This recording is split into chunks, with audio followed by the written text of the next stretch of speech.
Qu'il a mauvaise presse dans les milieux traditionnels ou traditionnalistes. On lui reproche entre autres la destruction, si on reprend les termes de Benoît XVI, de la liturgie. Et on peut dire que c'est Benoît XVI qui a été le plus sévère dans ses analyses sur cette réforme. Qui est ce personnage ? Un lazariste, épris de liturgie. Et son premier contact vivant avec la liturgie, en dehors de la fréquentation des abbayes bénédictines à Rome, ça a été la lecture du cardinal Schuster, qui était archevêque de Milan, entre autres son livre Liber Sacramentorum, qui est un livre tout ce qu'il y a de plus orthodoxe, tout à fait dans l'esprit de Don Guéranger. Il faut savoir que le mouvement liturgique, c'est toute une histoire, il y aurait le sujet d'une conférence, part de Don Guéranger et va dévier sous l'impulsion du centre pastoral de liturgie, un peu avant-guerre, et sous l'impulsion, entre autres, de Don Lambert Baudouin, aussi personnage très complexe. C'est celui qui a fondé Cheftogne. Au départ, il avait tout à fait l'esprit solesmien. Qu'est-ce qui a pu amener ces gens à vouloir cette simplification de la liturgie ou cette destruction, pour reprendre les mots de Benoît XVI ? Le souci du pastoral. Si dans la liturgie traditionnelle, la norme, c'est la messe pontificale ou abbatiale, pour ces gens, c'est la messe paroissiale. Et avant-guerre, déjà, de nombreuses initiatives liturgiques plus ou moins hasardeuses ont été expérimentées en Suisse, en Allemagne et en France.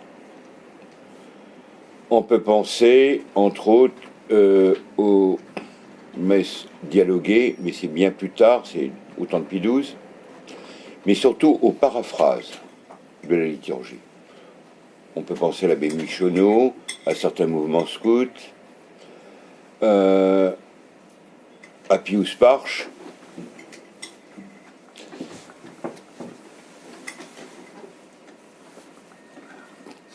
Par les aléas de l'histoire et des amitiés, Annibale Buligny s'est trouvé au cœur des institutions romaines concernant la liturgie, dès le temps de Pie XII.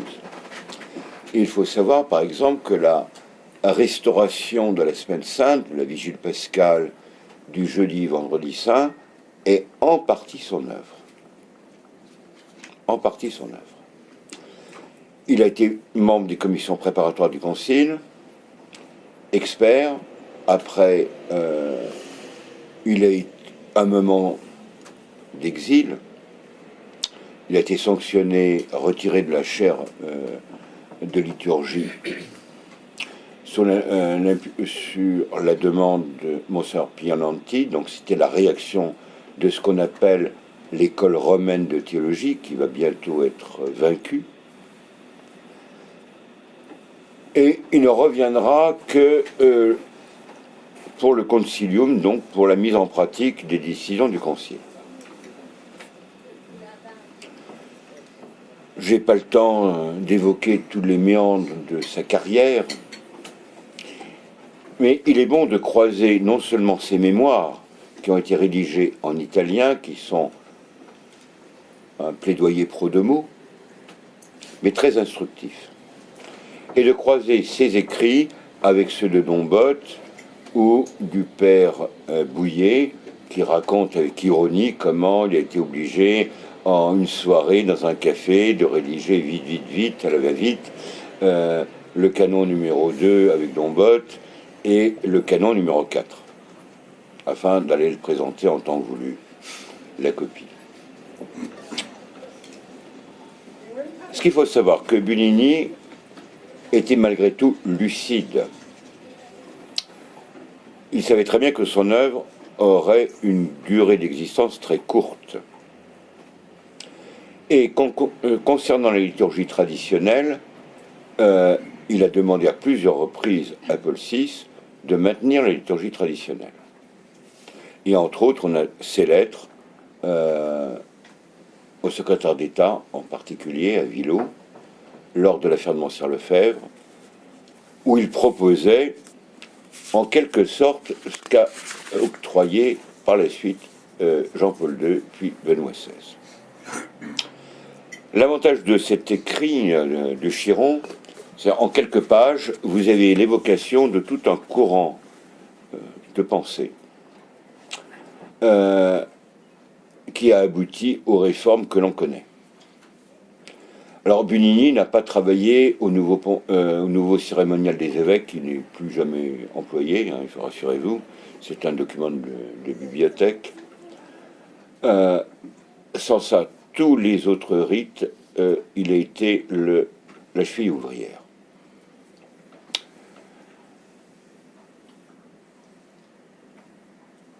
Ce qu'on peut lui reprocher, d'une part, c'est qu'il était spécialiste en liturgie pastorale, mais pas en histoire liturgique.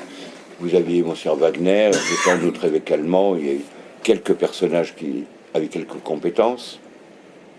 Il était absolument ignorant en musicologie, ce qui va, il aura de nombreux conflits, entre autres avec le maître de chapelle de la Sixtine. Et si le grégorien était sauvé,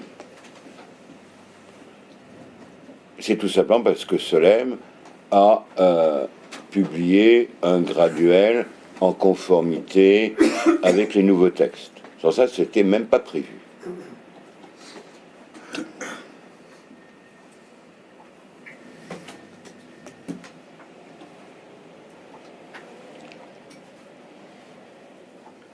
La réforme à peine achevée, mystérieusement, il est démis de ses fonctions et envoyé comme nonce à Téhéran. Alors, d'abord, il avait été pressenti pour être nonce en Amérique latine et il avait refusé le poste pour différentes raisons personnelles. Et l'Iran, mais les lazaristes étaient toujours implantés dans ces pays, en Bulgarie, tous les pays de l'Est. Il a assisté entre autres à la révolution islamique, il était un témoin. Il y a dans ses mémoires des choses intéressantes sur le sujet. C'est quelqu'un d'assez sensible. Quand il était démis de ses fonctions au Latran, il y a des témoins qui l'ont vu pleurer. Et quand il a été renvoyé comme un valet à Téhéran, et Paul VI l'a même pas reçu, il a été fort affecté. Et on n'a jamais su exactement la raison exacte de cet exil. On a prétendu, mais malheureusement il n'y a pas de preuve formelle, que le père abbé de Saint-Paul-Hors-les-Murs aurait trouvé une serviette abandonnée dans une voiture et qu'il y avait des documents qui prouveraient l'appartenance maçonnique de Bunini. Je pense qu'il faudra encore de nombreuses années avant de savoir la vérité. Quoi qu'il en soit, de cet épiphénomène, les idées qu'il a mis en pratique, on les trouvait enseignées dans les facultés catholiques, bien avant, même au début du XXe siècle. Vous prenez par exemple les livres de Monseigneur Batifol, qui était professeur et après recteur de l'université de Toulouse, vous avez les mêmes principes. Donc il ne faut pas croire que c'est quelques individus qui ont détruit la liturgie. C'est un lent mouvement. Et on voit malheureusement aujourd'hui les conséquences. Il est évident que pour un chrétien orthodoxe, pour un catholique orthodoxe, la liturgie, comme dirait Don Guéranger, est le dogme dans son expression la plus haute. Dans la vieille conception, on apprend la doctrine par la Sainte Liturgie plus que par les manuels. Malheureusement, on ne va pas refaire l'histoire de la spiritualité ou de l'Église occidentale. Il y a eu une coupure au XIIe siècle. Et on en paye les conséquences.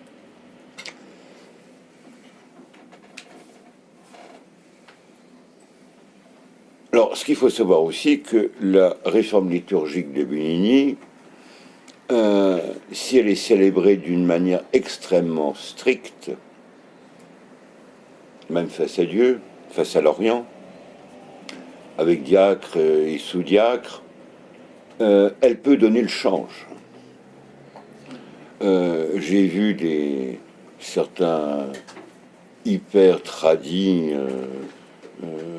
abbés, tout ce qu'on veut, qui ont fait un gros livre, la Bataille pour la messe, qui était en extase devant une messe de Paul VI en latin. Bon. Ce qui a été attaqué, c'est tout un esprit liturgique. Et si Benoît XVI est revenu, c'est tout simplement parce qu'il était marqué par un autre courant liturgique, entre autres Romano Guardini et le courant de l'abbaye de Maria Lac en Allemagne, donc à Celle et compagnie. Donc je vais m'arrêter sur le sujet, je n'avais pas prévu de vous parler de Bunini.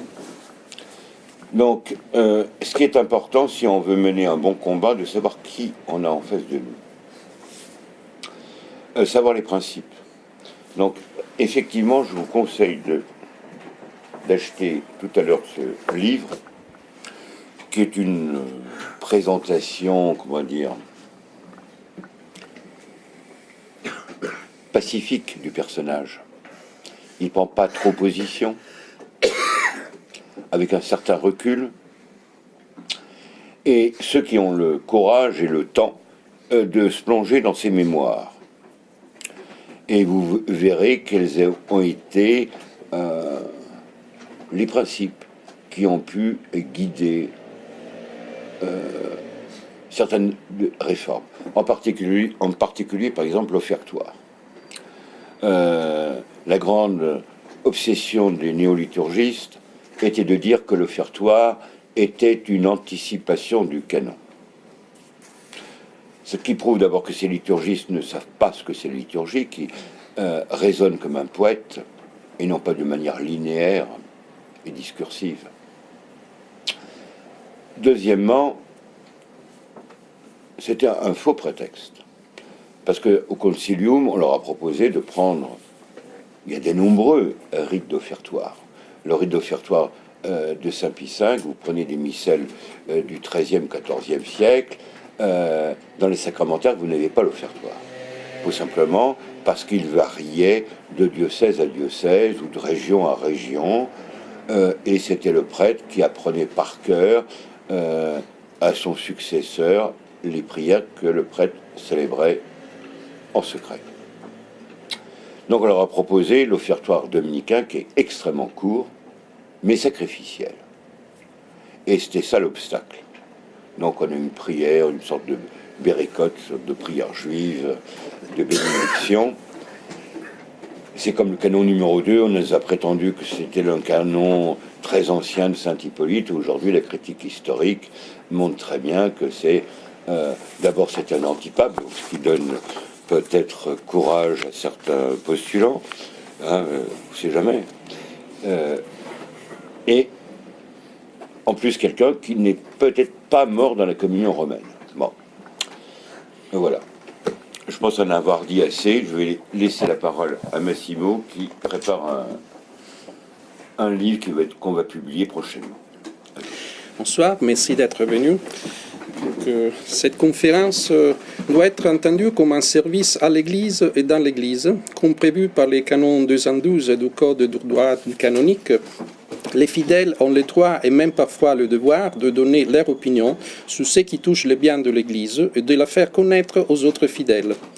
La crise de l'Église a été reconnue par nombre de papes. Dans son discours de décembre 1968, Paul VI dit que L'Église se trouve dans une ère d'inquiétude, d'autocritique, on dirait même d'autodestruction. On croyait qu'après le Concile viendrait une journée de soleil pour l'histoire de l'Église. C'est au contraire une journée de nuages qui est venue, une journée de tempête, d'obscurité, de recherche, d'incertitude. Jean-Paul II décrit de cette façon la situation de l'Église. Des idées sont répandues de tous côtés qui contredisent la vérité qui fut révélée et toujours été enseignée. De véritables hérésies ont été divulguées, suscitant doute, confusion, rébellion. Même la liturgie a été violée.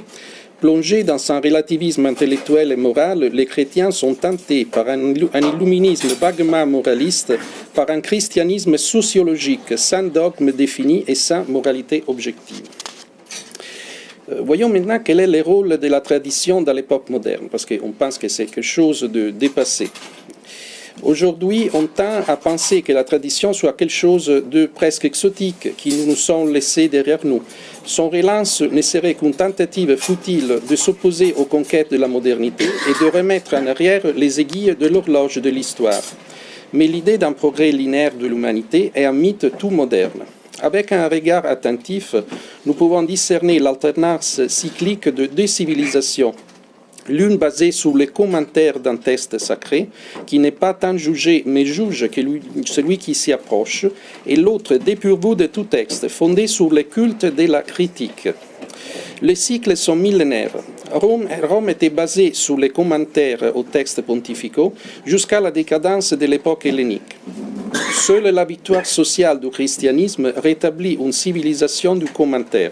Après 1000 ans, avec la Renaissance et surtout la Révolution française, l'histoire tourne à nouveau dans le sens contraire. Tandis que la civilisation du commentaire proclame ouvertement son texte, l'autre cache d'en avoir un. C'est le secret de la civilisation de la critique. Elle se fonde sur un texte occulte qui vénère et impose avec la force. Elle le grave dans le cœur avec la plus grande fraude, en se faisant passer pour une critique ouverte.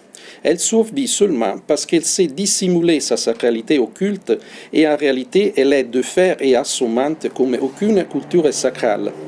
Ce texte sacré n'est rien d'autre qu'un ensemble d'assertions, variables selon les périodes. Au XVIIe siècle, il fut la réforme. Au XVIIIe, le progrès, auquel s'ajouta au XIXe l'évolution. Plus récemment, on a imaginé l'aggiornamento. Ces mots révèlent la divinité suprême de notre civilisation, la négation. Toute expression de la culture contemporaine a en commun le reniement de la distinction entre le bien et le mal et la renonciation à formuler une cause finale. Notre civilisation a annulé la capacité de l'esprit humain à formuler des buts. Toutefois, cette culture aléatoire et changeante est en réalité rigide. Loin de libérer, elle lie l'homme à une discipline des tabous, d'inhibition, à une négation de l'être très parfait qui ne peut que l'aliéner de sa propre nature. D'ailleurs, même le monde moderne a sa religion, à laquelle tout autre est obligé de se plier. C'est le culte de la science, qui est logé d'un respect muet. Ces prêtres sont les experts qui n'ont pas besoin d'avoir recours aux bras séculiers pour percevoir des dîmes et l'obéissance du peuple. Notre époque rêve d'un gouvernement théocratique basé sur la science et confié aux experts. Si on se promène par une ville européenne, on constate que tous ceux sur lesquels l'œil se pose avec joie datent d'avant le culte de la science. Le monde fabriqué par le scientisme a une tendance à faire du moyen la fin et de la fin le moyen. Et il culmine soit dans une mystique de l'envie et de l'amertume, soit dans un matérialisme satisfait et niveleur. L'adoration de la science comporte une ablation de la spiritualité, de la capacité de voir dans la réalité sensible des symboles de vérité transcendante. Il est futile de relier les hypothèses de la science, qui sont fonctionnelles et transitoires, à ce qui est immuable et intemporel. Le culte de la science a aussi l'effet de briser les liens communautaires. L'incrédulité rend étrangers les uns aux autres. Toutefois, loin d'être sans contrainte, notre époque est sous l'emprise d'une anti-tradition qui a trois caractères invariables. Le premier est l'exaltation de la nouveauté pour la nouveauté, qui ne peut que cacher de nouveautés perverses, parce que le bien est pérenne et n'a pas besoin de nouvelles qualités. Le deuxième est l'invitation à une attente vague, comme si on était au seuil de l'inouï. C'est un autre mensonge, parce qu'inévitablement les temps tournent, mais les formes fondamentales restent identiques. Le troisième est l'aversion pour la norme et par conséquent pour toute forme. L'antitradition se répète de façon monotone en protestant contre tout ce qui est consolidé dans son norme, mais elle cache la volonté d'imposer des normes et des formes pires. La critique sauvage a un pouvoir hypnotique. Il n'y a aucun esclave qui n'obéisse mieux qu'un affranchi, convaincu de s'être émancipé. Il n'y a aucun qui ne se conforme mieux au mot d'ordre que celui qui est persuadé d'être lui-même à vouloir ses réflexes conditionnés. Il n'y a pas seulement la domination du tyran, mais aussi celle douce de celui qui arrive à faire croire à ses sujets qu'ils sont eux-mêmes à vouloir ce qu'il insinue en eux de façon hypnotique. Les misérables statistiques publicitaires révèlent la valeur de défense de la psyché développée et moderne. Puisque l'homme contemporain n'est plus capable de formuler ses propres fins, il est la victime désignée de celui qui sait les formuler. Chaque fois que l'homme n'agit pas en fonction de sa béatitude, il obéit de nécessité au mot d'ordre de la contemporanéité. Ces slogans qui envahissent la société forment un véritable texte sacré qui proclame une tension vague, un mouvement dont on ne sait pas où il conduit ni d'où il part. Seulement l'adhésion à la tradition donne la capacité de faire une véritable critique de notre société et de ses fausses splendeurs.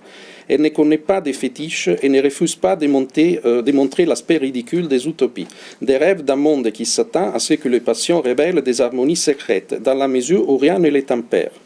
La tradition réveille l'homme de son sommeil servile parce qu'elle lui révèle la vacuité de la séduction du pouvoir, de façon que tout rêve utopiste perde sa force abusive. Revenons maintenant au changement intervenu dans l'Église, qui est sous nos yeux.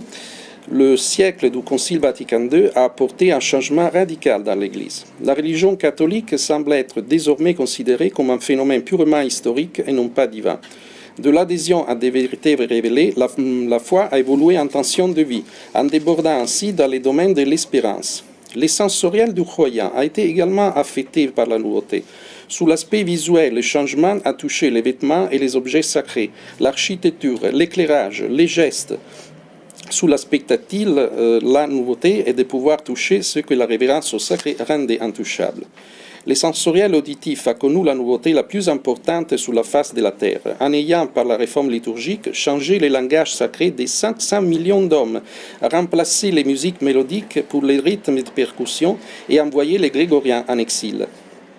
En réalité, la foi ne peut connaître que trois nouveautés capables de changer l'humanité: les péchés originels, la rédemption et la glorification de l'homme en Christ avec la résurrection à la fin des siècles. Au-delà de celle-ci, la religion catholique ne peut expérimenter aucune innovation qui lui conférerait inévitablement le caractère ambigu de l'utopie. L'Église semble se tourner vers l'abolition de la loi en faveur de l'amour, de l'individuel en faveur du collectif, de l'autorité en faveur de l'indépendance et du Concile même en faveur de l'esprit du Concile. En loi immuable, il a été substitué aux morales floues des situations et des gradations, et la notion de salut individuel a été absorbée dans celle de salut communautaire. Une nouveauté importante est l'attitude de l'Église face aux erreurs, qu'on préfère traiter avec la médecine de la miséricorde plutôt qu'avec les armes de la sévérité. Sous ces prémices, la praxis pastorale a rapidement évolué vers une morale des situations qui attaque même la loi naturelle en réduisant la morale au simple jugement subjectif que l'homme porte à l'égard de ses propres actions. C'est le principe de la créativité de la conscience qui détermine d'elle-même la licéité d'une action. Au lieu de se reconnaître subordonnée aux lois objectives, elle se crée sa propre loi et solennise l'arbitraire. La conséquence est l'effacement de l'autorité de l'Église, qui est transférée de la hiérarchie à la conscience individuelle, ou pour utiliser les mots de Pape XII, du centre à la périphérie. Aujourd'hui, on pourrait ajouter périphérie existentielle. Un aspect important de l'après-concile est l'élévation de la jeunesse au rang d'idéal, dans ce qu'on pourrait définir une pastorale de l'enfantillage. La jeunesse a toujours été regardée dans la philosophie, l'art et les sens communs comme un âge d'imperfection. Au contraire, au présent, on traite les mineurs comme des majeurs. Celui qui doit suivre est suivi et l'immature est donné en exemple aux matures. L'enfantillage dans la prédication est habituellement associé à une pastorale de l'allégresse. La vie est présentée aux jeunes de façon peu réaliste comme une joie. Non pas la délectation spirituelle qui se conquiert avec l'ascèse, mais l'allégresse ingénue du naïf. La félicité est dépeinte comme l'état propre de l'homme, auquel l'homme a les droits. De cette façon, tout obstacle apparaît aux jeunes non pas comme une épreuve à surmonter, mais comme une injustice et un scandale. Aujourd'hui, les pasteurs invitent les jeunes, comme si on n'était pas dans une époque pétrie d'incrédulité et d'injustice, à communiquer aux autres leur joie et à, je cite, échanger de l'espérance. Cependant, on ne peut pas mettre le thème de la joie comme fondement de la religion, parce que les problèmes du mal et les mystères de la vie et de la religion en même temps, et qui ferment les yeux pour ne pas le voir, refusent la religion même. Après les conciles, la pastorale de l'Église a été de plus en plus caractérisée par un syncrétisme humanitaire, qui est la véritable âme du monde moderne. Le nouveau but de l'Église semble être le progrès mondain.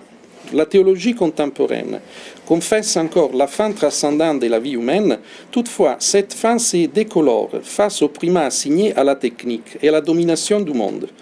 Dans les discours de septembre 1974, le pape Paul VI dit que le destin de l'Église semblait être de s'étendre et de se faire remplacer par une plus facile conception rationnelle et scientifique du monde, sans dogme, sans hiérarchie, sans limite à la jouissance possible de l'existence, sans la croix du Christ. Cette situation semble justifier l'abandon de la religion par des populations entières, l'émancipation de la loi morale, la défection des prêtres et des fidèles qui ne craignent plus d'être infidèles. Selon cette vision, l'homme se réalise, se connaît comme immergé dans le monde. Ce qu'il a en commun avec les autres hommes n'est pas une nature humaine stable, mais le fait de devenir dans le monde et dans l'histoire. L'homme n'a pas une nature qui le détermine, mais se réalise à travers une autocompréhension. Pour se connaître, il doit connaître le monde dans lequel il est plongé. Il se autoconnaît à l'intérieur d'une vision historique et culturelle. La nature humaine s'identifie avec l'histoire dont l'homme n'est qu'un fragment. Les normes morales sont dissoutes et le monde devient le critère de l'utile, de la connaissance et de la morale. L'Église a cessé de combattre le monde dans l'illusion que cette rémission unilatérale correspond à la fin de la guerre. En réalité, si l'Église ne lutte pas pour convertir le monde, c'est le monde qui mondanise l'Église. Et le monde moderne est celui qui est né avec l'humanisme et le protestantisme et qui a son événement fondateur dans la Révolution française, mère de toutes les tragédies qui se développèrent au cours des siècles suivants. Mais le critère pour juger la religion n'est pas son utilité civile. L'homme peut perfectionner sa connaissance des choses et sa puissance technique sans pour cela perfectionner sa spiritualité, qui au contraire peut se dégrader. Puisque le monde rejette toute dépendance qui ne soit pas de lui-même, l'Église essaye de décolorer sa particularité surnaturelle et assume une physionomie mondaine. Toutes les causes du monde deviennent les causes de l'Église qui offre au monde ses services. Voyons maintenant l'évolutionnisme religieux. Selon une conception très en vogue aujourd'hui qui remonte à Benjamin Constant, toutes les religions devraient converger dans un sentiment religieux fondamental qui effacerait les différences des croyances particulières. C'est l'idée de la religion comme évolution historique, de la foi qui marche avec le temps et les hommes. En réalité, la religion est immuable parce que la vérité est parfaite et non pas perfectible. Croire dans la perfectibilité de la vérité signifie ne pas croire à la vérité. La religion est caractérisée par des dogmes et des cérémonies stables, sans lesquelles elle serait détruite. Puis aujourd'hui, il n'y a plus tant d'évolutionnisme qu'un véritable mobilisme, un changement permanent.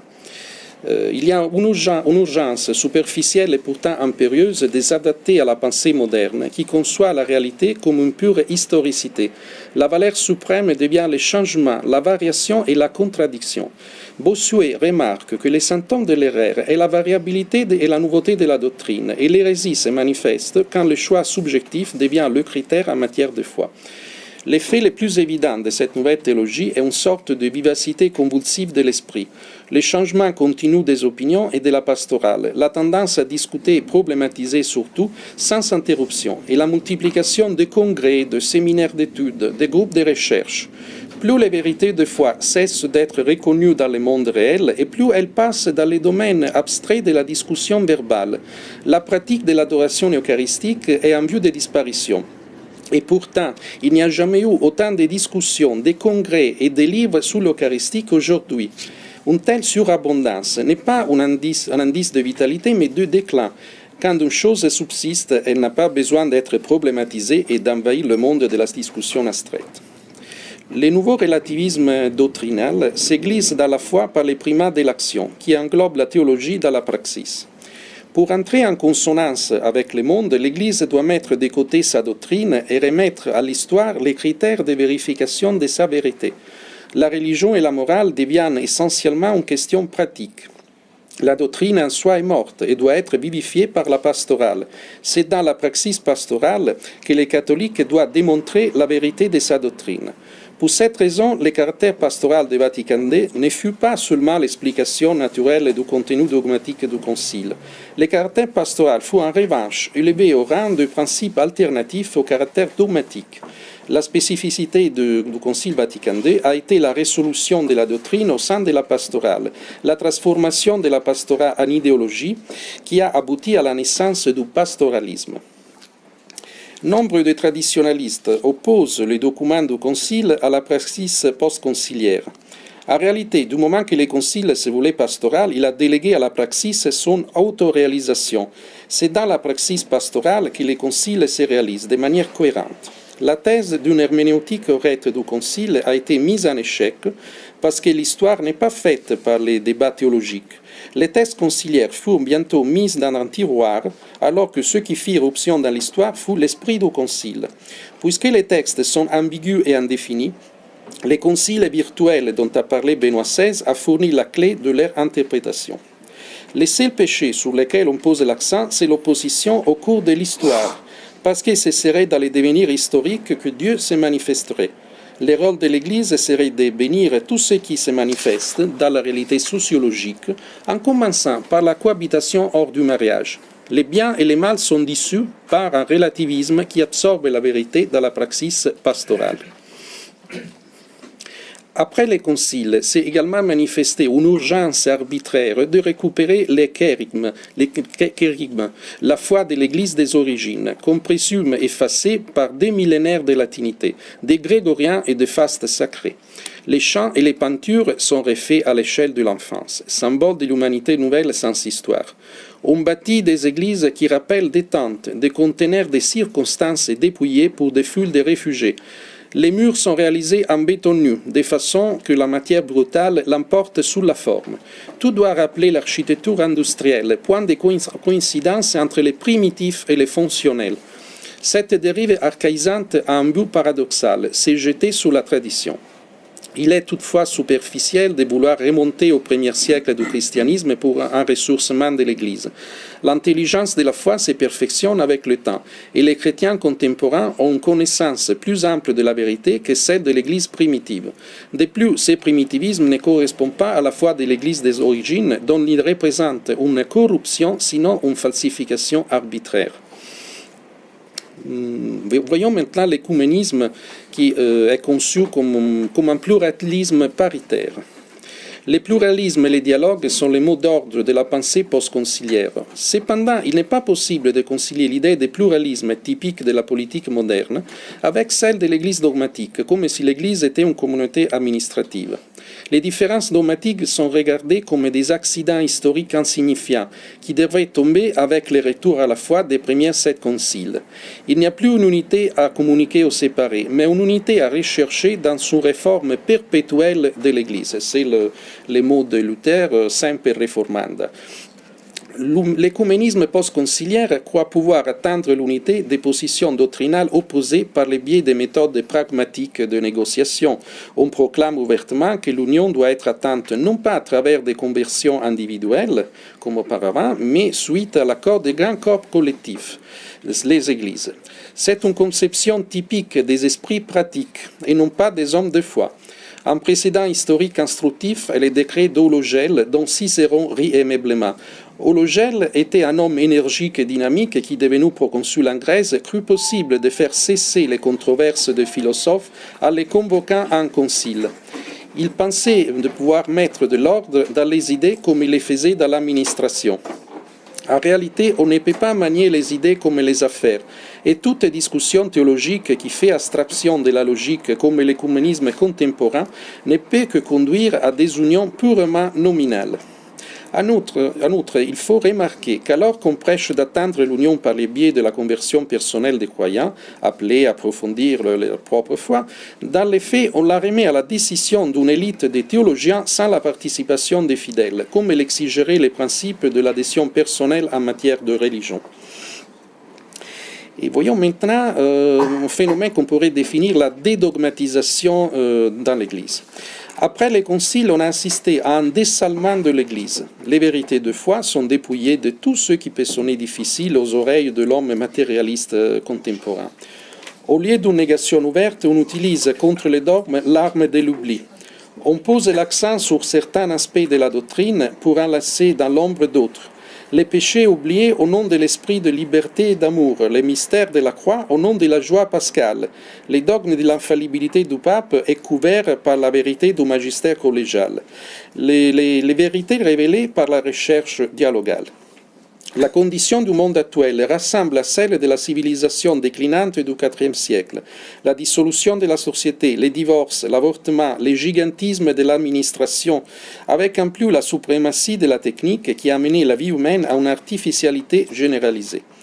La condition de l'Église catholique d'aujourd'hui ressemble pour certains aspects à celle du paganisme languissant de l'Antiquité, qui avait perdu sa spécificité et s'était réduit en religion civile universelle, pour laquelle toutes les croyances assimilées à des simples expressions d'une civilisation étaient valides.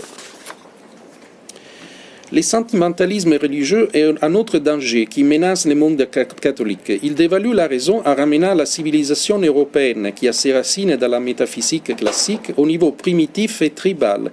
La tribalisation de l'Église commence avec les 68, avec l'école de Francfort et le structuralisme français qui a rendu l'homme un animal sauvage, instinctif et émotionnel. Le panécuménisme dérive directement du sentimentalisme. Selon ce dernier, l'essentiel est de ressentir subjectivement quelque chose de vaguement spirituel, qui n'est contenu dans la doctrine d'aucune Église, mais se trouve dans le subconscient de chaque homme. Il n'y a donc plus d'hérésie, de vraies ou de fausses religions, mais seulement des frères apparemment séparés, mais fondamentalement unis.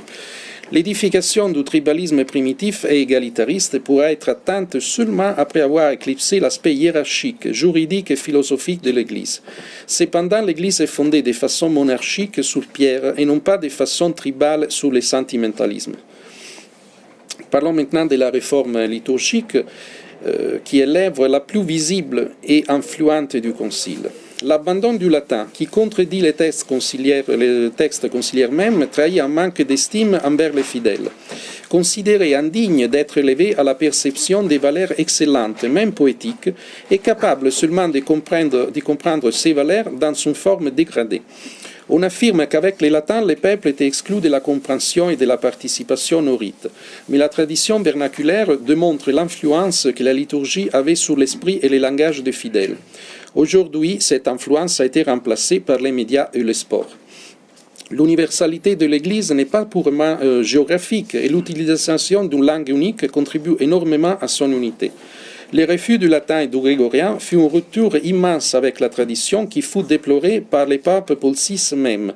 Je cite, « On perd la langue des siècles chrétiens et on devient presque des intrus et des profanes dans l'enceinte littéraire de l'expression sacrée. Qu'est-ce que nous allons substituer à cette langue angélique? C'est un sacrifice de valeur inestimable. » Et avec la nouvelle liturgie, il y a aussi un passage du sacré au théâtral. L'action sacrée devient un spectacle scénique pris en charge par tous les peuples de Dieu. Et les célébrants deviennent les réalisateurs qui s'est animé l'action liturgique. L'objectivité du mystère est complètement négligée pour réduire la liturgie à son impression psychologique, comme dans un mime ou la commedia dell'arte.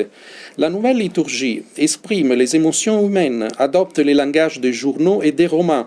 L'aggiornamento se traduit dans une flatterie aux fidèles par le biais d'un rite ad personam.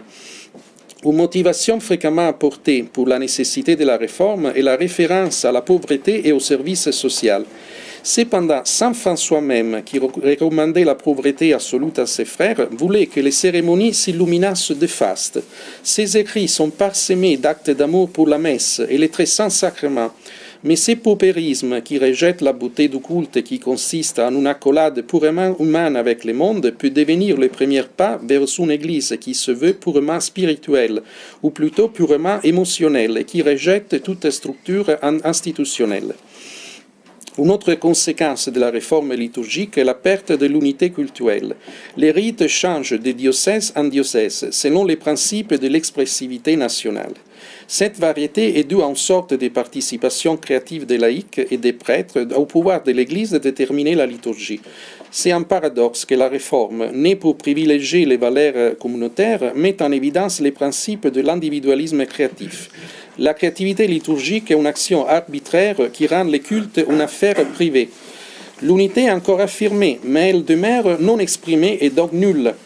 L'autorité romane s'efface sous les instances centrifuges de la nouvelle ecclésiologie démocratisante. Toutes les schismes et les hérésies ont toujours été contre les latins, qui gardaient l'unité de la foi et la protégeaient des vicissitudes du temps et des passions humaines.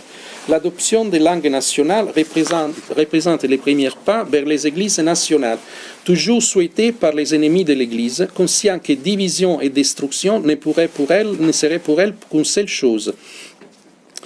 Quels sont les caractères de l'après-concile?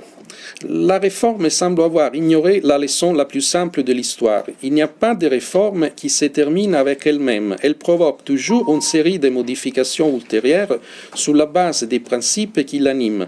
En ayant touché de quelle façon les dépôts de la tradition, l'aggiornamento a initié un processus dynamique qui devait aboutir à la négation de cette tradition. Il est notoire que déjà les conciles avaient rompu avec toutes ces études préparatoires. Il ne surprend pas que la période post-conciliaire, qui avait dû mener à la réalisation du concile, ait mené au contraire à son dépassement. Un autre aspect important de la période post-conciliaire est la désunion dans l'Église, visible dans la désunion des évêques entre eux et avec les papes. Ce qui l'a produit est le désistement de l'autorité papale même, de laquelle dérive l'affaiblissement de toute autre autorité. Un aspect singulier du pontificat récent est la tendance à changer le ministère pétrin du gouvernement à l'avertissement, du précepte au simple conseil. Les papes dénoncent les erreurs, mais souvent ils ne les condamnent pas, comme ils ne condamnent pas les auteurs. Dans l'Église, le déclin de l'autorité se présente toujours comme déclin de la souveraineté papale. L'autorité religieuse du pape, qu'on prétend être puissante dans le monde contemporain, à cause de la médiatisation de son magistère, en réalité diminue de plus en plus. Les ordres du Saint-Siège sont ignorés, voire rejetés par les masses, méconnus ou négligés par les évêques. L'une des conséquences principales du régime collégial est l'affaiblissement du lien de l'unité.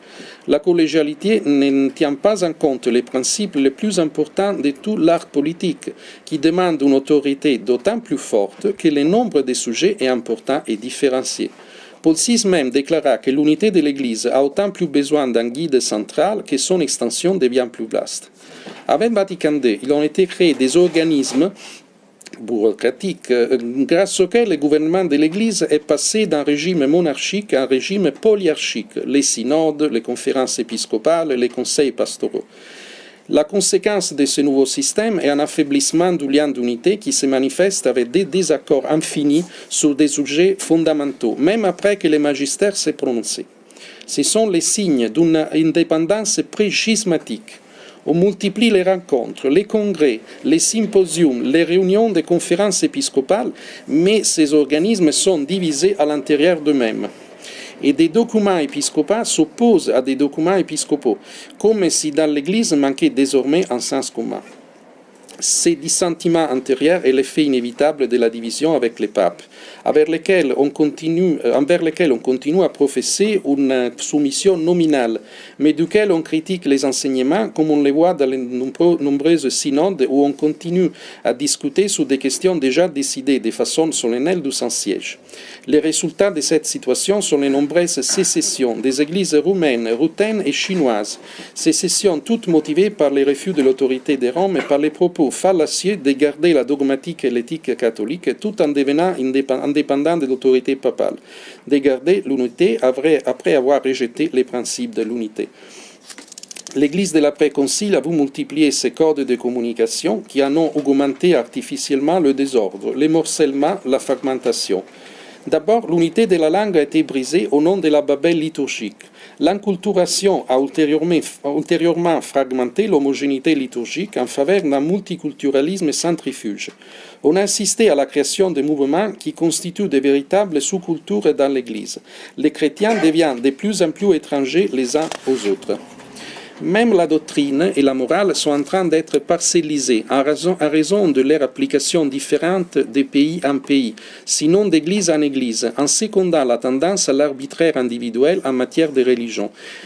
Cette multiplication à l'infini des codes de communication et de langage imprime à l'Église un mouvement centrifuge et séparatiste, individualisant et dissolvant, de sorte à hausser les taux d'incommunicabilité et complexifier la situation au-delà du gérable.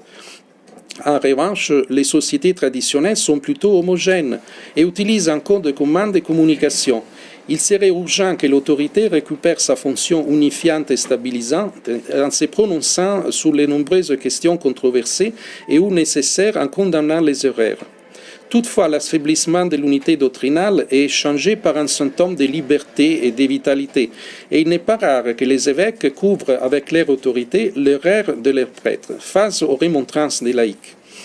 La fragmentation qui règne désormais dans les milieux ecclésiaux, même traditionnels, ne doit pas donc étonner.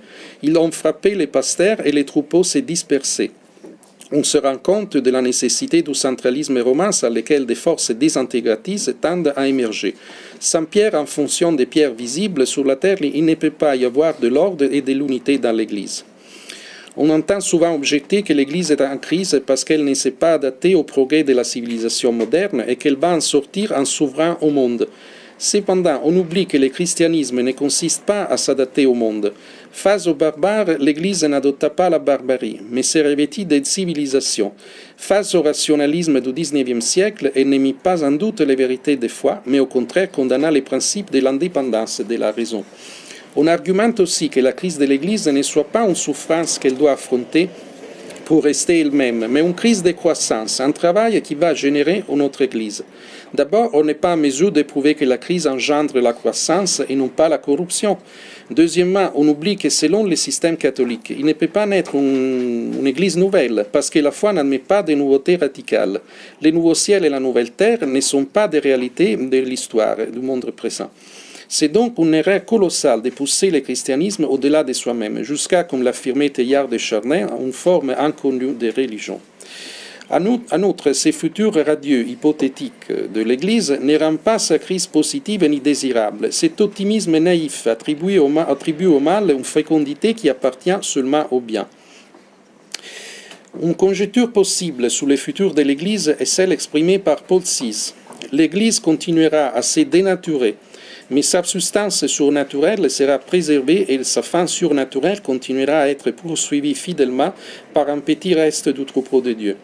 Il y aura une expansion trompeuse de l'Église qui continuera à se diluer dans le monde, à laquelle correspondra une contraction progressive d'une petite minorité qui semblera insignifiante et en déclin, mais qui contiendra les témoignages indéfectibles de la foi. Cette minorité seront les mendiants de la tradition, tous ceux qui, de façon consciente ou inconsciente, voudront que le passé continue à parler, à inspirer, même à juger. Ils seront les clandestins du catholicisme contemporain, les sans-papiers de l'Église. La tâche devant nous est de reconstruire le sens commun de la tradition jour par jour, de façon à lui redonner de la splendeur. Le travail devra être patient. Il y a aussi des lieux et des personnes dans lesquels le sens de la tradition est visible seulement de façon imperceptible. Et c'est exactement là qu'on doit nous baisser avec plus d'attention, sans juger avec de l'animosité et sans nous impatienter. Si cette source de la foi sera soignée avec sagesse, elle jaillira à nouveau, même là où on ne l'aurait jamais soupçonné, parce que l'œuvre de la Providence est toujours plus indulgente que celle des meilleurs parmi les hommes. La religion catholique enseigne que les blessures de l'Église se guérissent en soignant nous-mêmes. Il démontre la contre-réforme qui défendit les bateaux de pierre face à la crise causée par les récits luthériens. Les ordres religieux qui se sont faits instruments de la Renaissance, des Capucins aux Barnabites, sont issus tous des chrétiens conscients qui rien n'aurait changé s'ils s'étaient limités à prêcher la vérité sans d'abord l'avoir pratiquée dans la charité et l'ascèse. On entend souvent objecter que la tradition a été reléguée dans les domaines individuels et n'a plus une force communautaire. Mais la tradition même garantit qu'à chacun est donné ce qui lui sert pour atteindre le niveau de perfection qui lui convient, et les malaises pour le manque de moyens spirituels communautaires équivaut à la présence de ces mêmes moyens. La connaissance traditionnelle authentique est celle qui refuse de se laisser enfermer dans la prison de l'histoire et de la société. L'action divine mène à faire toucher le fond du mal pour remonter au sommet du bien. La tradition, malgré soit opprimée de la fin du XVIIIe siècle, survit d'une façon clairement miraculeuse, qui devrait prouver sa nature intangible dans les vicissitudes contingentes de notre histoire. Merci.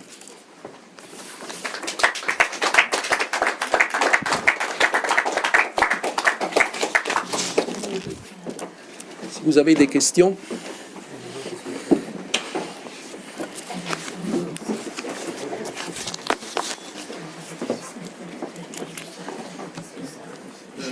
On peut commencer par... on peut dire qu'il y a une mauvaise forme d'écuménisme et une bonne forme d'écuménisme.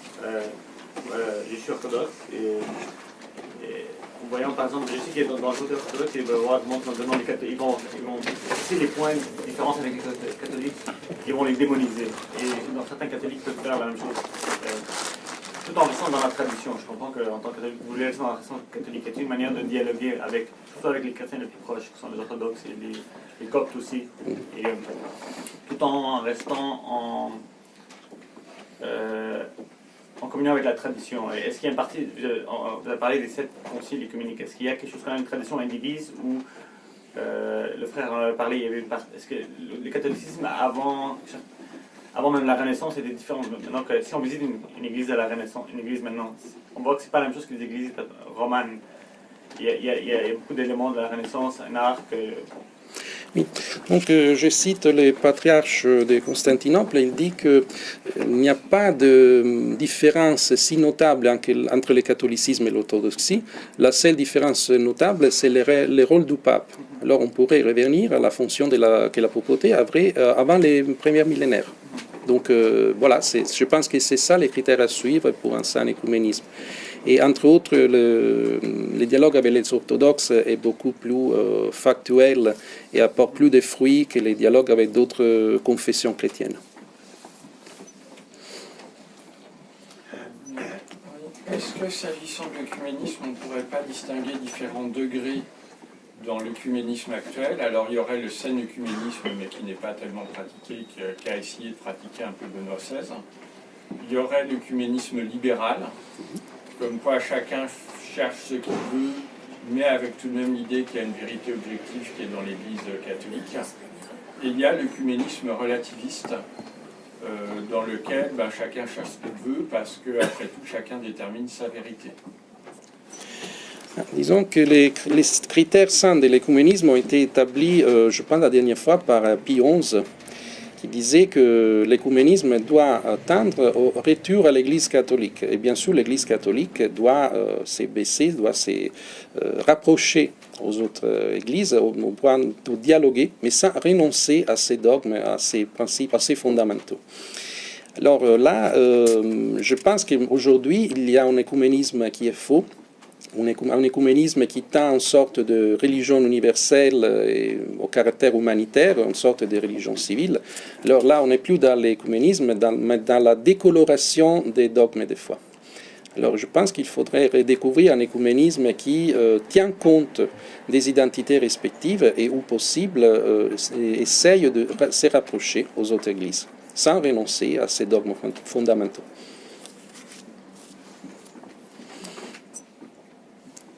Oui, mais je veux dire que, justement, indépendamment de l'œcuménisme qui renonce au dogme, qui est l'œcuménisme relativiste, et sans être dans le vrai œcuménisme, il y a aussi l'œcuménisme libéral. Donc, chacun cherche sa voie. Il ne faut surtout pas dire de choses qui déplaisent aux protestants. Donc, on demande quel est l'avis des protestants avant chaque décision du pape. Chaque église locale fait ce qu'elle veut, mais sans que ça soit donc ni le véritable œcuménisme, ni l'écuménisme totalement relativiste ou syncrétiste. Mais ce dernier n'est pas un véritable écuménisme, c'est un pot pourri dans lequel tout s'équivaut et ressemble beaucoup à l'écuménisme qu'on prêchait jusqu'aux années 90, c'est-à-dire un écuménisme qui tend en religion universelle, en religion humanitaire, en christianisme sociologique. Et disons, la praxis est un peu changée, mais sont plus ou moins la même chose.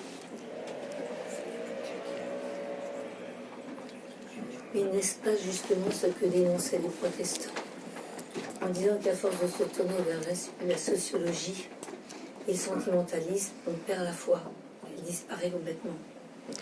Le dogme lui-même s'affadit, il n'y a plus rien que les curés deviennent tout simplement des assistants sociaux. On peut dire que le protestantisme est une sorte de sécularisation ante litteram qui est née avec la diffusion de l'imprimerie, qui a causé une véritable laïcisation et sécularisation de la religion, et qui a été les précurseurs d'autres phénomènes et d'autres idéologies qui sont suivies au 19e et 20e siècle. Et donc, je pense qu'il faut récupérer l'essence du sacré, comme l'ont fait par exemple nos frères orthodoxes, mais aussi les catholiques traditionnalistes.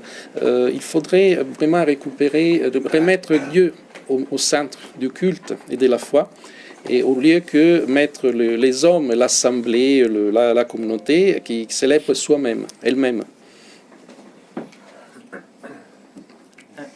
Avant même la réforme protestante, il y avait eu quelque chose déjà dans le catholicisme de la Renaissance qui amenait au protestantisme. Il y avait, à quelle époque, parce qu'on sait que la Révolution française, je suis d'accord, c'est peut-être le gros drame, mais avant ça, il y avait peut-être la Révolution protestante, et avant ça, c'est quoi qui était le précurseur de... Disons que le protestantisme a gagné sa puissance grâce à l'imprimerie. Donc c'est un phénomène qui naît avec l'imprimerie et probablement qui cesse avec la fin de l'époque de l'alphabétisation de l'imprimerie. Aujourd'hui, on est dans une époque de médias audiovisuels et je pense que cela a une influence considérable dans l'affaiblissement du protestantisme.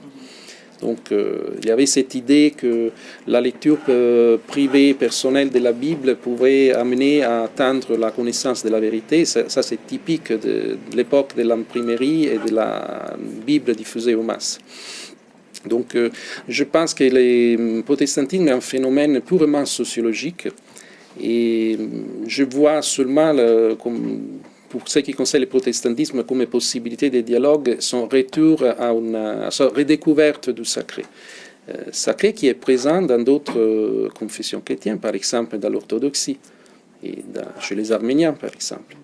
Alors là, il y a encore une succession apostolique, il y a encore la liturgie traditionnelle, l'essence du sacré, et donc on est bien plus proche en termes de foi et même au niveau hiérarchique, parce qu'il y a la succession apostolique, que d'autres confessions chrétiennes qui sont plus ou moins un associationnisme sécularisé, qui prêche, qui se réfère aux enseignements du christianisme, mais il n'y a pas de véritable église.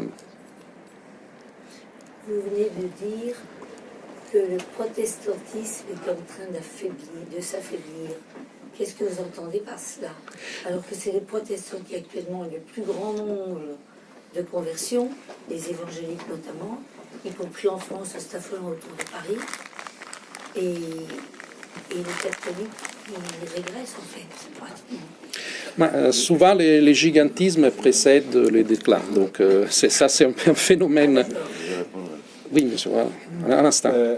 Et toutefois, on doit distinguer entre le protestantisme traditionnel, pour ainsi dire, qui est pratiquement disparu parce qu'il est complètement sécularisé, et il est sous la même position que les athées, si l'on veut. Et les évangéliques, les charismatiques, les pentecostaux, qui sont un phénomène, à mon avis, qui n'est pas strictement protestant. C'est une chose déjà un peu différente parce qu'ils ont une approche de la foi qui est liée au charismatisme, qui n'était pas protestant à l'origine. Oui, les charismatiques catholiques, bon, l'Emmanuel par exemple, bon, pour vous, qu'est-ce que c'est? Après la fête, voilà.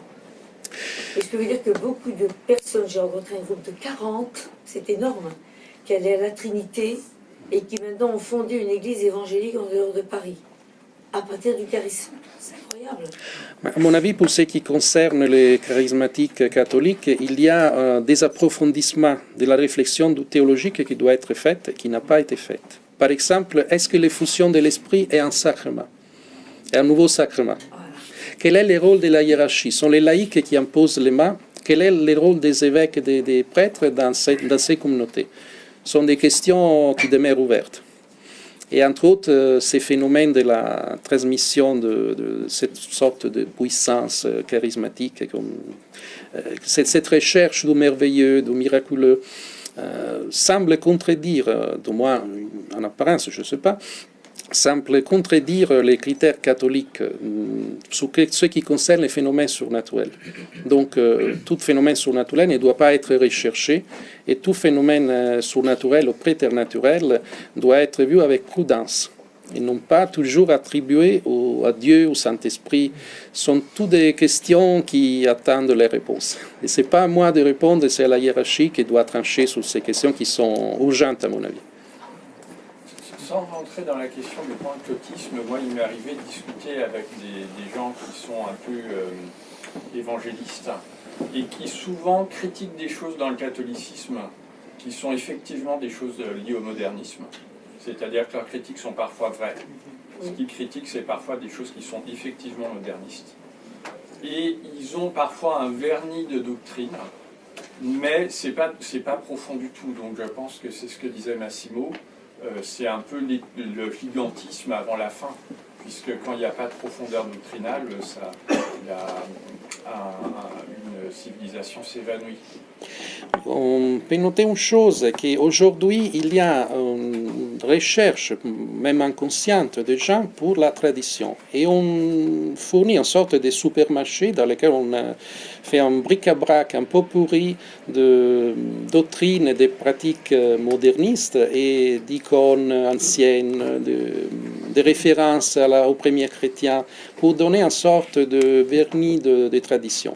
Alors, je pense que toute référence au premier siècle de chrétiens devrait être un peu investiguée parce qu'effectivement, il y a cette prétention de se référer au premier chrétien, tandis qu'on est vraiment dans l'arbitraire.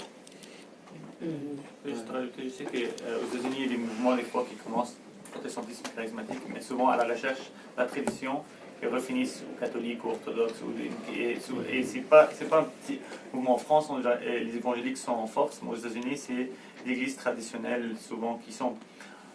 Je ne veux pas dire que c'est pas un gigantisme, mais il y a quand même un retour, surtout dans les élites évangéliques et protestantes, au catholicisme et à l'orthodoxie. C'est connu aux États-Unis, surtout dans les régions très protestantes. Il y a un besoin de désacrer des gens. On est en train de récupérer le sang du religieux dans la société. Et on fournit un produit prêt à consommer. Dans l'absence d'autres propositions, c'est naturel que ces produits soient laissés disponibles et soient recherchés par les gens, parce qu'ils n'ont pas d'autre chose, pas d'autres propositions. Et donc c'est à cause de cela qu'il y a cette diffusion. Mais si on regarde attentivement, il n'y a pas de véritable doctrine, il n'y a pas une ascèse digne de ce nom, mais il y a seulement une sorte d'émotion prête à consommer pour des gens qui essayent qui cherchent des expériences plus ou moins émotives plus que spirituelles.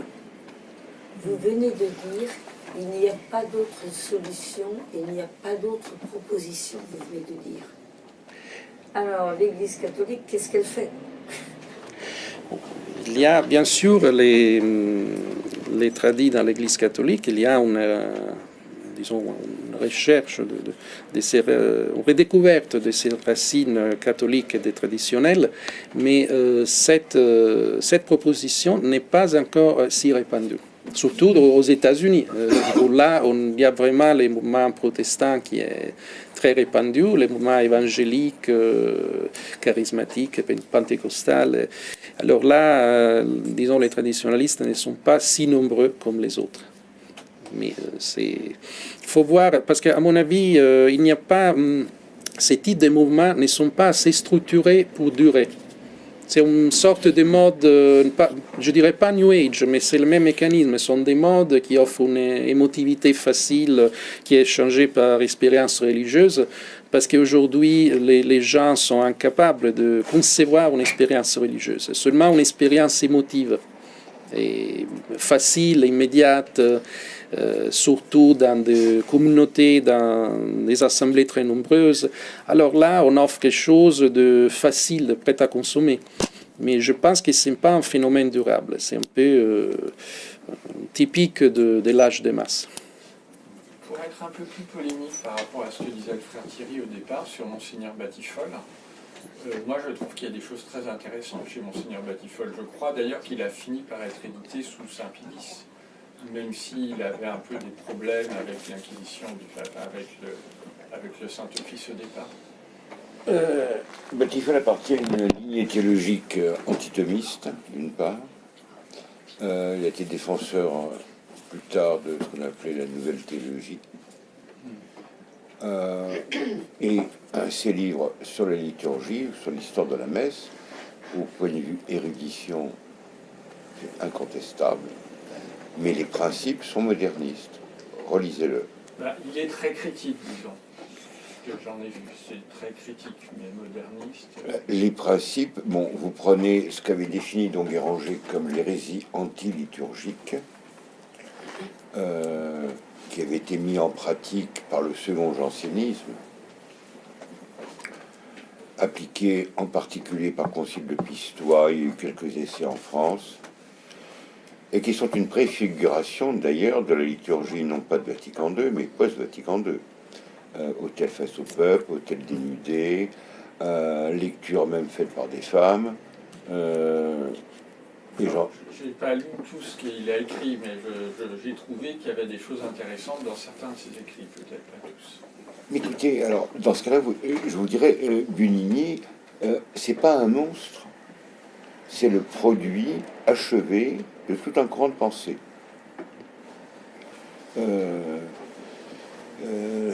La thèse de Bunigny, c'était sur la liturgie au Concile de Trente. Donc il a reconnu après, plus tard, que c'est un travail d'étudiant, un peu vite fait, ainsi de suite. Martimor, c'est pareil, c'était plus ou moins son alter ego en France. C'était un puits de science, ou le Père J, un dominicain. Mais vous relisez Batifol, vous verrez très bien que c'est pas du tout l'école de Solesmes, l'école romaine de pensée. Et alors, en parlant du thomisme, justement, sans critiquer le thomisme lui-même, est-ce que le modernisme a pas essayé de faire la même chose que ce que saint Thomas avait fait par rapport à Aristote?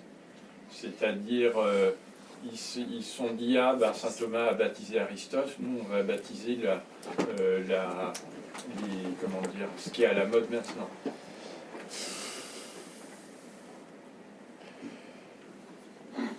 Je pense qu'on manque de recul pour porter un jugement serein. Ce qu'il faut retenir, que l'école romaine, donc l'école thomiste, Piolanti, a échoué, a été vaincu au concile, qu'on le veuille ou non. Ses adversaires étaient plus ou moins les tenants de la nouvelle théologie, et tout n'est pas rejeté dedans, le retour au Père. Quand vous prenez par exemple les manuels de séminaire des années 50, c'est un peu léger. Vous avez des citations des pères de l'Église, mais uniquement des petites citations découpées du contexte et qui servent à illustrer une thèse. Donc toute l'école autour de Danielou, de Lubac, ont essayé un retour au Père. C'est pas à négliger, c'est pas à rejeter. Et le thomisme de l'époque, regardez bien la différence qu'il y avait entre un père Boyer qui était un jésuite ou les dominicains.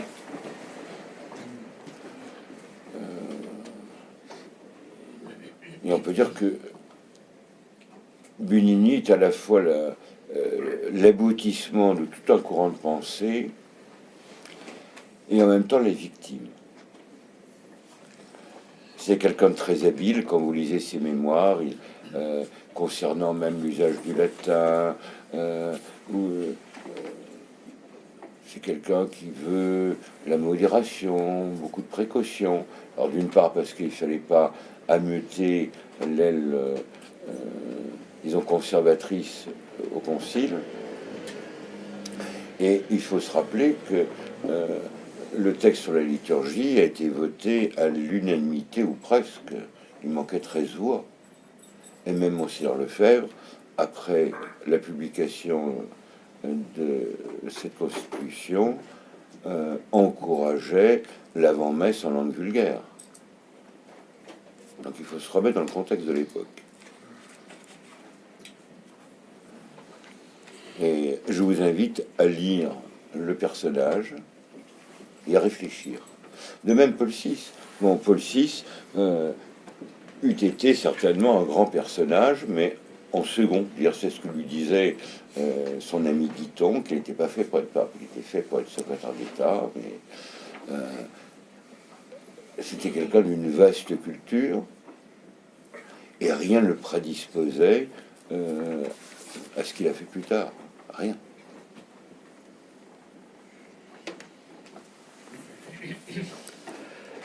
Pour revenir à la question Oui. de Madame, Je voulais juste dire qu'on voit ça parce qu'on regarde en Europe. En Europe, le nombre de catholiques diminue. Mais dans le monde, par rapport à la population mondiale, globalement, il y a des pays où il s'étend et il ne diminue pas dans le monde, même en pourcentage. Il augmente plus vite que le nombre de la population. Parce qu'on voit ça en Afrique et tout ça, il gagne. Et parce que nous, pays de l'Église, on est un peu renégats, mais on voit ça, on est une toute petite proportion du monde. Oui, mais en Afrique, ils sont en fait beaucoup plus traditionnels. Et en Afrique, tout ils point de étendent- vue. Oui, mais regardez, Et comment il globalement, le s'appelle nombre de catholiques dans le monde augmente plus vite que la population. Wojtyla, qui, Donc il n'est pas décadent partout. quand il était archevêque, il a voyagé beaucoup dans le monde. Il était en admiration devant l'église hollandaise. Donc, avant le concile, l'église hollandaise était ultra fervente, était peut-être minoritaire, mais ultra fervente, ultra catholique. Et c'est comme la Belgique. Et en 20 ans, 25 ans, il ne reste plus rien. Donc ça aussi, c'est une leçon qui invite à réflexion. donc pour revenir à la question de la dame, on peut voir le phénomène Honduras, où le catholicisme a été beaucoup réformé dans le sens libéral, sécularisé, si on veut. Donc l'essence du sacré s'est affaiblie dans le catholicisme. Il y a les mouvements pentecôtistes, évangéliques, qui sont devenus majoritaires.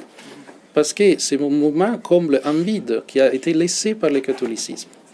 Et donc, il offre une sorte de tension vers l'absolu, une sorte de sacré prêt à porter, qui fait ainsi que, où le catholicisme recule dans ces domaines, ces mouvements deviennent majoritaires. Donc, c'est ça. En fait, c'est un peu le catholicisme qui donne de la force à ces mouvements, pas en reculant sur les positions qu'il avait auparavant.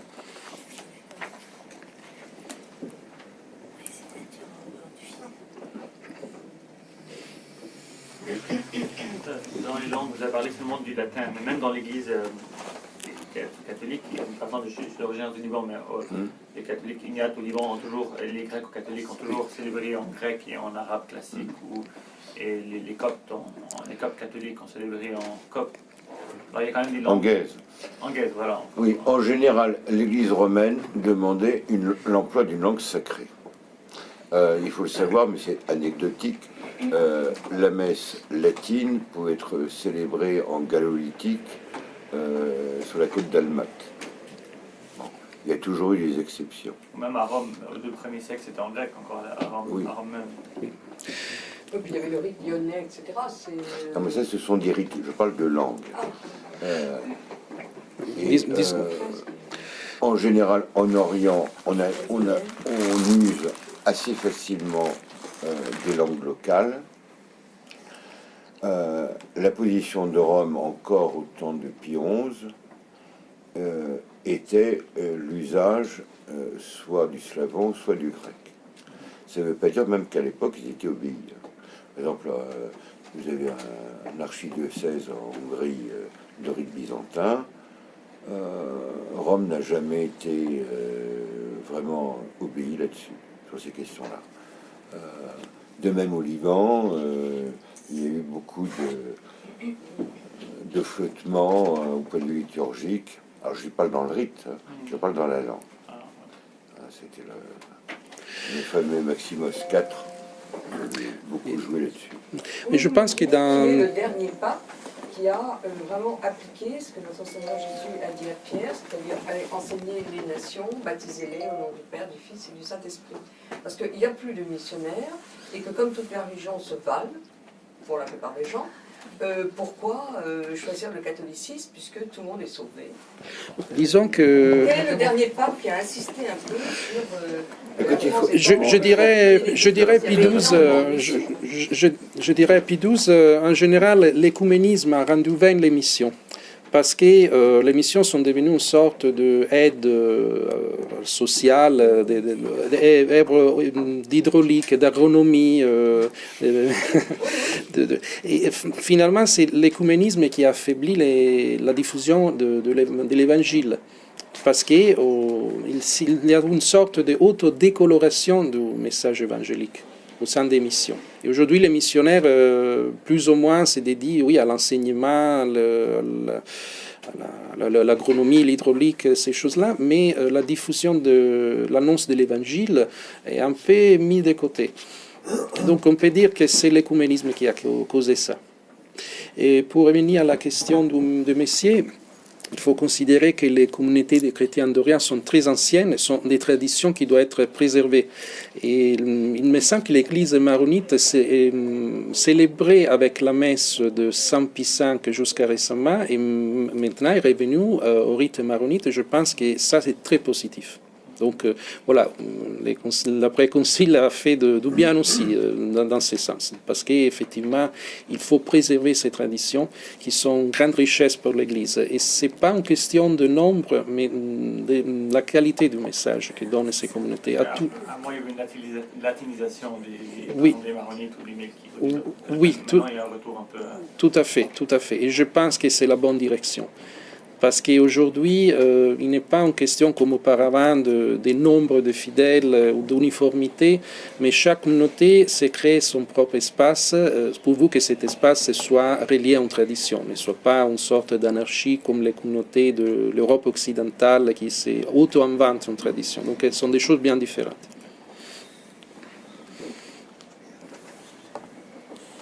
Cela étant, ce qu'il faut voir aussi, c'est que l'arabe classique, on a beau critiquer l'islam, l'arabe classique, c'est pas l'anglais. Du point de vue de la richesse linguistique, il y a des déclinaisons, il y a une conjugaison très complexe. C'est pas la même chose que l'anglais. Non, mais je parle pour les liturgies catholiques en arabe classique. Oui, c'est une très belle langue. Oui. De même, le slavon, c'est une langue qui est très riche dans ses formes. C'est pas du tout l'anglais ni même le français d'une certaine manière. Mais alors, par ailleurs, pour ce qui est de la latinisation, c'est vrai que Don Guéranger a peut-être eu une influence un peu trop unificatrice, je sais pas. Disons que... Les grands hommes de leur petit côté.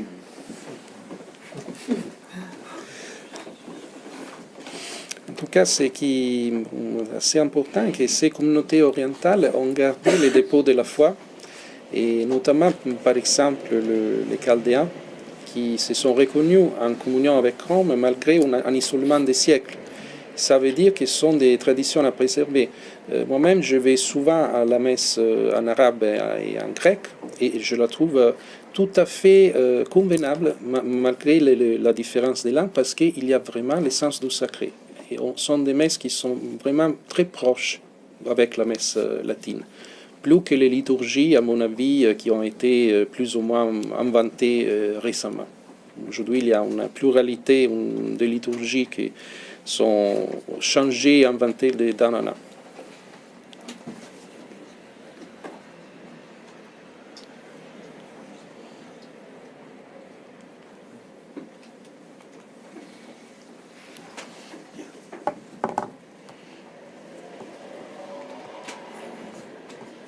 Donc si je comprends bien, si l'Église veut évangéliser à nouveau, il faut qu'elle fasse une séparation claire et nette dans l'émission entre le sacré et le social. Alors qu'ils font les deux. Est-ce que vous voyez que ça serait un moyen de faire revenir et de bien séparer? Si j'ai bien compris, je dirais plutôt le contraire, c'est-à-dire réinsérer le sacré dans les sociales. Aujourd'hui, on ne fait que du social, les sacrés est mis de côté. Et il faudrait les réintégrer aussi dans les sociales. Et Donc, ça peut être intégré dans le social où le sacré est là, mais il n'est pas à mélanger avec le social. Actuellement, il se mélange. Non, disons que- C'était les infirmières et les... Mais oui, c'était les ordres guides religieux. Oui, donc, oui, mais on a tout cassé. C'est justement parce qu'on a supprimé le social à l'église que c'est comme ça. Oui, mais maintenant, il n'y a plus que du social. Il n'y a plus que du social maintenant. Ah bah oui, Mais parce que justement, les- puisqu'on a les- supprimé le sacré. Oui, non, mais il pourrait avoir encore les deux, il n'y a plus rien maintenant. C'est ce que dit monsieur, réintégrer le sacré dans le social. Mais il n'y a même plus de sacré du tout. Bah, il faut aller les rechercher justement dans les cadres. Bon. Je vous renvoie à la conférence que avait fait ici le Père Maisonneuve sur crise liturgique et crise politique, et où on citait Maxime le Confesseur, qui montrait que la portée de la liturgie est une portée cosmique. Oui. Tant qu'on ne sera pas revenu à cette vision, de même, la fois dernière c'était sur l'écologie, tant qu'on n'aura pas une vision claire de ce qu'est l'homme, qu'est le microcosme, mais on dira des âneries. Benoît XVI, il est évident, a essayé de remettre le sacré au cœur de l'Église. Bon, il a fait ce qu'il a pu. L'historien jugera. Peut-être une dernière question alors sur le pape François. C'est dit dans le courant moderniste total ou des fois il dit des choses. Écoutez, on n'est pas son juge, on peut constater, regarder, observer. Et je pense que si on a l'instinct de la foi, il y a des choses qui ne touchent pas. Et je pense que vous n'avez pas de leçon à nous donner. Vous avez eu des patriarches à Constantinople. Non, moi je ne suis pas des leçons, moi je suis pas Bon, en tant que leçon. oui, mais vous avez eu des patriarches à Constantinople. Oui, plusieurs. Vous voyez par exemple Loucaris, hein, qui était un hérétique notoire. Bien sûr. Et il n'était pas le seul. Non, effectivement, c'est Bon. je voudrais dire un Alors, mot, la seule chose que Loucaris célébrait les saints mystères selon les rites. Mais c'était un luthérien au fond de lui-même. Oui, oui. Il y a eu plusieurs évêques et archevêques et patriarches. Bon, de même, vous avez pas mal d'hiérarques orthodoxes aujourd'hui. Ne cherchons pas leurs accointances occultes. Vous voyez à quoi je fais référence. Oui, non, moi Ils sont même des fois certainement colonels de l'armée turque. Et, non, mais moi je faisais qu'en tant qu'amoureux de la tradition catholique, Oui, en oui. tant que critique. j'ai bien compris. je voudrais dire un mot sur Pape François, ou plutôt sur la papeté. Je cite une conférence de Alessandro Gnocchi, qui est un traditionnaliste italien, qui dit effectivement aujourd'hui le pape est très critiqué, mais cette critique si imprudente ou excessive risque de corroder l'autorité papale et la figure du pape, et donc de créer une sorte de dérive vers des églises particulières, des églises nationales, qui est un peu le bout des ennemis de l'Église. Donc, effectivement, il faudrait garder un respect pour la figure du pape et pour la papauté dans les limites possibles, parce que cette critique, sinon, risque de protestantiser l'approche envers la papauté. Mais il y a 30 ans, Salomon disait que le drame des catholiques était de devenir protestant avec le pape ou protestant contre le pape. Voilà. Mais quand même, on peut lui faire confiance quand même comme successeur. Écoutez, il occupe légitimement, canoniquement, le siège de Rome. Bon, ça n'empêche pas la critique, mais on peut lui, tout en lui gardant confiance. Vous voyez, quand même. le cardinal Newman Oui. disait « Je bois ma propre conscience avant de boire la santé du pape ». Cardinal Newman. Et je voudrais... Donc, il faut cultiver l'instinct de la foi. Oui. Voilà. Et l'obéissance catholique n'est pas l'obéissance musulmane. Voilà. Entre autres, il y a eu des rumeurs sur l'élection de pape François qui serait, selon certains, illégitime. Alors, il y aurait eu des irrégularités. En fait, la reconnaissance du pape par les évêques et l'Église universelle scène toute éventuelle irrégularité. Donc, sur ces sujets, d'un moment que le pape a été reconnu par les fidèles dans la vaste majorité, et par les évêques, il peut se considérer tout à fait le pape légitime. Il ne se considère pas comme pape, il se considère comme évêque de Rome. C'est un titre du pape. Par ailleurs, il a été élu alors qu'un pape était en vie, à savoir Benoît XVI. Oui, mais ça... Bon, C'est conforme au droit canonique. D'abord, c'est conforme au droit canonique. Deuxièmement, c'est pas la première fois. Il y a déjà eu un pape précédemment qui a démissionné. Il y a plus de 5 siècles. Oui. Mais ça a toujours été prévu. Oui. Ça a toujours été prévu par le Code de droit canonique, la possibilité pour un pontife de démissionner. Oui, sauf qu'il y a des conditions de validité pour la démission. La démission doit se faire sans pression. Or, il y avait une pression financière sur le Vatican. Ah oui, exact. Oui, Et c'est pour ça qu'il a démissionné. Bon, écoutez, ce sont des faits, c'est vrai, mais vous ne pouvez pas aller plus loin. Je crois qu'il faudra du recul pour savoir exactement. Oui. Parce que le monde ne se rend pas très bien. Il y avait des problèmes de santé aussi. Bon, il se sentait non, plus c'est là. surtout Ah ben, les un problème de problèmes vue. savoir. Des problèmes de... Voilà. Mais quand même, la personnalité, bon, comme c'est un Argentin, ça joue, ça donne une mauvaise image, parce que nous, on n'est pas habitués. Pourquoi Bon, les Argentins sont Pourquoi dictateurs. ça donne une mauvaise Non, image non, mais ça déroute quand même, sa personnalité déroute par rapport à un Attendez, Allemand comme Benoît XVI, qui était quelqu'un de... Oui, mais attendez, on a bien eu un parti. Non, mais moi, ça ne me gêne pas. Aussi, Non, mais alors non, mais il y a beaucoup que des gens qui sont hérissés, parce qu'il a Mais le c'est pas parce côté qu'il un est peu... argentin, c'est pour le côté dictateur, un peu... Mais dans son enfance, c'était un péroniste. Hein. Oui, voilà, c'est ça. Alors, Voilà. il a tendance, il a un côté un peu dictateur, hein, par exemple. Oui, mais enfin, sachez par exemple... Unilatéralement. Oui, mais il faut C'est un peu- s'affirmer dans l'église est tellement va à volo, s'il n'y a pas quelqu'un qui a un peu de poigne. Il faut qu'il y ait quelqu'un là-bas, oui. Oui. Bon. Comme ça, le bateau, il va Ah bah oui, tout, hein. Luc, quand on est comme radio courtoisie, il faut un risque. Ah non, alors, on peut faire des choses avec courtoisie, précisément. On est sur une question. Est-ce qu'il y a encore une question?